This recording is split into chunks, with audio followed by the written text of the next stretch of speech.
कारण पूछा गया तो उसके पास से एक देसी कट्टा बरामद हुआ, लोडेड देसी कट्टा, जिसमें कि एक गोली लोड थी और एक उसके जेब से जिंदा गोली बरामद हुई और एक एंड्रॉयड मोबाइल फ़ोन बरामद।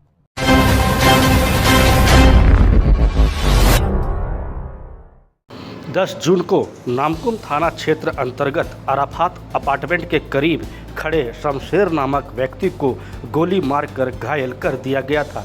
इस मामले में पुलिस ने खुलासा करते हुए मोहम्मद खालिद उर्फ खालिद बंगाली उर्फ चूजा को गिरफ्तार कर लिया है।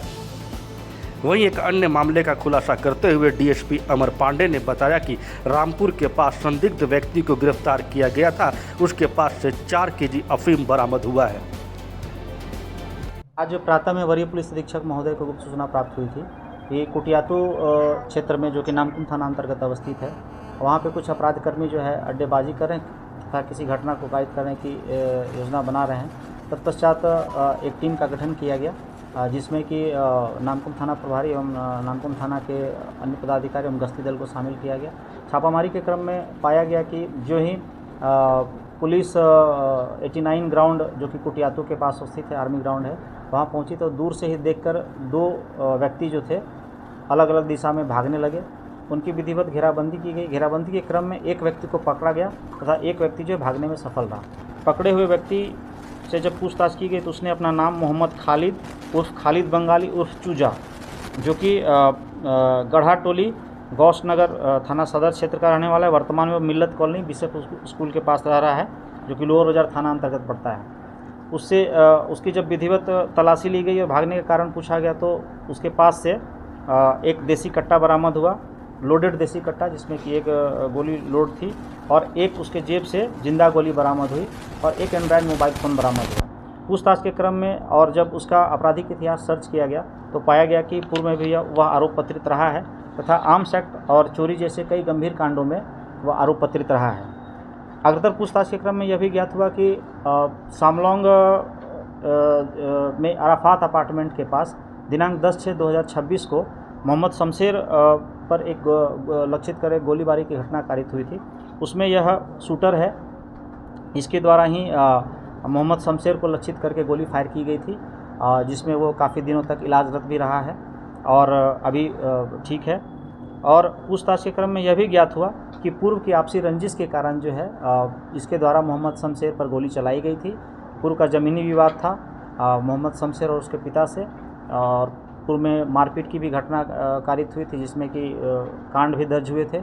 तो इन सब बातों को लेकर के इसके मन में रंजिश थी और यह मौका तलाश रहा था और उस दिन 10 जून को शाम में इसके द्वारा मौका पाकर मोहम्मद शमशेर के ऊपर गोलीबारी की घटना कारित की गई थी। और मैं यह भी बता दूं कि जो गोलीबारी की घटना कारित हुई थी 10 जून 2026 को, उसमें संलिप्त कई अपराधकर्मियों का इसके द्वारा नाम भी बतलाया गया है। उनमें से 2 अपराधकर्मी मोहम्मद सद्दाम उर्फ टीपू और मोहम्मद इरशाद आलम, पूर्व में ही इनको न्यायिक हिरासत में भेजा गया है।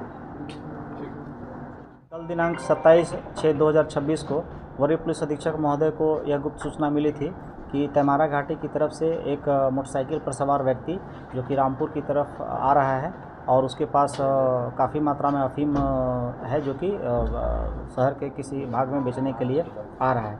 इस पर वरीय पुलिस अधीक्षक महोदय के द्वारा पुलिस अधीक्षक ग्रामीण महोदय के निर्देशन में मेरे नेतृत्व में टीम का गठन किया गया, जिसमें कि थाना प्रभारी नामकुम राम नारायण सिंह एवं उनके थाना के अन्य पदाधिकारी को शामिल किया गया और एंटी क्राइम चेकिंग जो है रायसा नदी के पास, जो कि नामकुम और दसम फॉल सीमा के पास स्थित है, वहाँ पर लगाया गया। दोपहर करीब 2:30 बजे वहाँ एक व्यक्ति जो कि ब्लू रंग के पैशन प्रो मोटरसाइकिल से आता हुआ दिखाई दिया। उसको जब रुकने का इशारा किया गया तो वापस वह अपनी बाइक मोड़कर पीछे भागने की कोशिश करने लगा, जिसकी पुनः छापामारी दल के द्वारा एवं जो एंटी क्राइम चेकिंग दल थी उसके द्वारा घेराबंदी की गई, उसको पकड़ा गया। तत्पश्चात उसकी विधिवत तलाशी ली गई। तलाशी के क्रम में उसके मोटरसाइकिल से एक थैला पाया गया और थैला में कुछ आपत्तिजनक सामग्री बरामद की गई और उसको फिर अग्रतर जांच में पाया गया कि यह अफीम है। वजन करने पर लगभग 4 केजी वजन उसका पाया गया है और तत्पश्चात उस व्यक्ति को गिरफ्तार किया गया। गिरफ्तार व्यक्ति का नाम सनिका मुंडा है, जो कि ग्राम हुसीर हातू उरांगडी थाना दसम फॉल क्षेत्र का रहने वाला है। बरामद अफीम के स्रोत के संबंध में जब उससे पूछताछ की गई तो उसके द्वारा बताया गया कि पिछले वर्ष उसके द्वारा अपने ही खेत में अफीम की अवैध खेती की गई थी और गत वर्ष से वो अपने पास अफीम संग्रहित करके रखा हुआ था। पूछताछ के क्रम में यह भी ज्ञात हुआ है कि पूर्व में भी वो अफीम की कई खेप की बिक्री कर चुका है। उसके द्वारा कुछ व्यक्तियों के भी नाम बतलाए गए हैं जो कि खरीदार हैं, उनको भी चिन्हित कर लिया गया तथा उनकी गिरफ्तारी हेतु भी छापेमारी की जा रही है। बाजार मूल्य कितना होगा? बाजार मूल्य अब तक जो ज्ञात हुआ है लगभग 2.25 लाख रुपये प्रति केजी है। तो अभी तक पूछताछ में यही ज्ञात हुआ है और इसका पूर्व का आपराधिक इतिहास है अथवा नहीं, इस संबंध में भी छानबीन की जा रही है। सर, ये किन लोगों को अफीम बेचा करता था? ये चिन्हित कर लिया गया है और अनुसंधान के क्रम में जब उनकी गिरफ्तारी होगी तो फिर आप लोगों से इन्फॉर्मेशन शेयर किया जाएगा।